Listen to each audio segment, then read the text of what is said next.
Hello everybody, Mike with Spray Jones coming to you with another informative video on spray foam insulation. What is spray foam's greatest attribute? Have you thought about it? Is it the fact that air doesn't go through it? Is it the fact that water doesn't go through it? Is it the fact that it's like glue, it's urethane, it sticks? All those are very important things, but I believe today we're going to discover foam's greatest attribute is the fact that it rises into place. Think about it. Urethane foam is plastic. And what do you get when you get a truck box coating? You get a coating over top of metal. But it has to be placed precisely where it needs to be, and where you don't spray it, you won't have it. With closed cell foam and even better in open cell foam, the foam is expanding. It's constantly expanding. And that means it's going to push all directions, into the substrate, into the framing, into the structure. Think about where foam presses into. It presses into cracks and into crevices. It finds all the little holes and all the little areas where there's no screw or no nail or somebody backed something out or two pieces of wood or two pieces of metal form.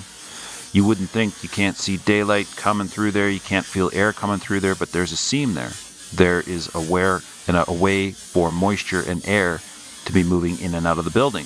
The spray foam seals that. So it's getting into corners. It's getting around, physically around the nails and the screws and the penetrations.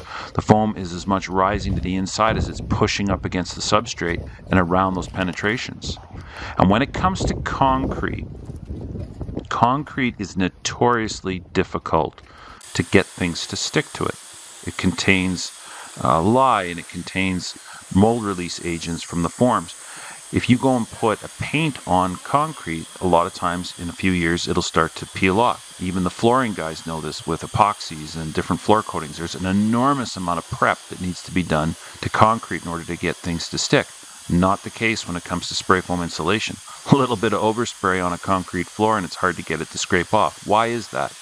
It's due to the rising effect. The fact that the foam is rising, it's pushing into the pores of the concrete.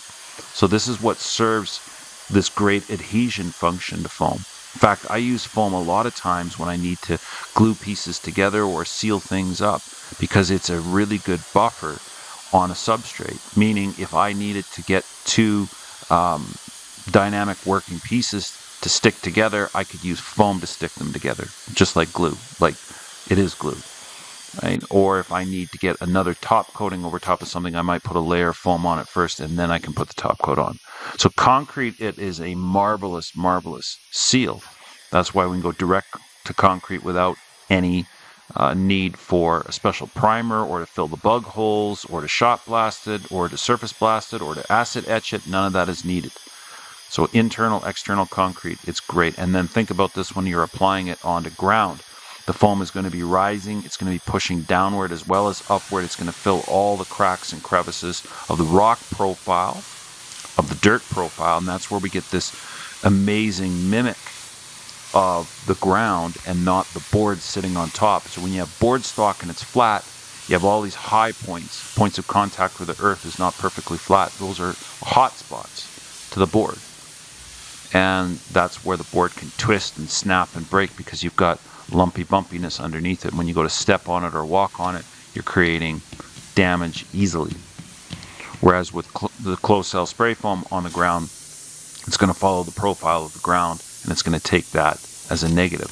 So I think foam's rising 25 times. Now when we say it rises 25 times liquid mass, what exactly are we talking about? We're talking about the designed chemistry of the blowing agent. So in closed cell foam, we are using a hydrocarbon blowing agent that goes from a liquid state to a gaseous state.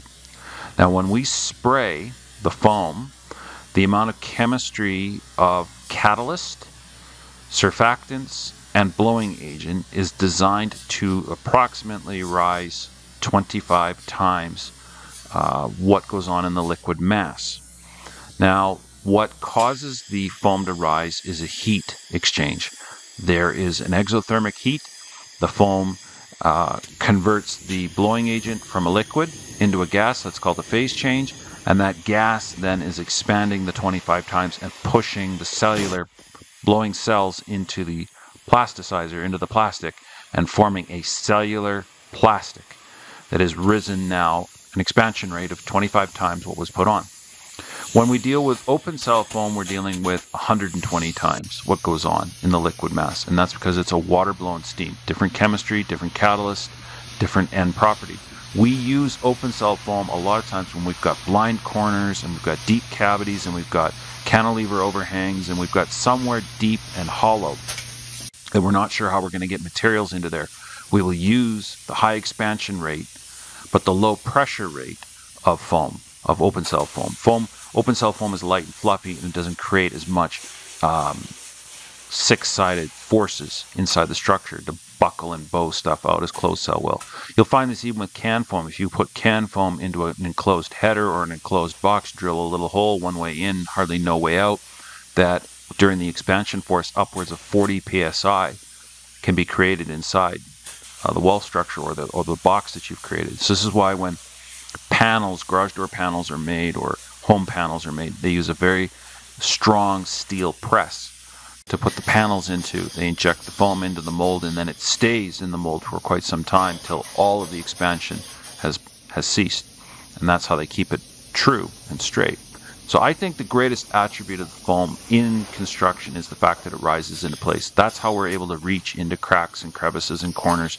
We get that working for us. If we were just putting on a coating, if you were just hiring us to come and put like a truck box type coating inside the walls, inside the roof and what have you, and then you were going to use another product to insulate with, and the liquid was just being applied as a foam or as a sealant, so to speak, it wouldn't be as effective. It wouldn't be as effective as something that rises, because the rising pushes into the substrates. It pushes into the cracks. It pushes into the crevices. It's taking that negative of the space and filling it. So it works very, very well. So I think that's our greatest attribute. What do you think? So click on the like, share, and subscribe. Leave a comment here. Continue to check out the content that we're creating to get you educated on what spray foam can and can't do and why you want to use it. Bye.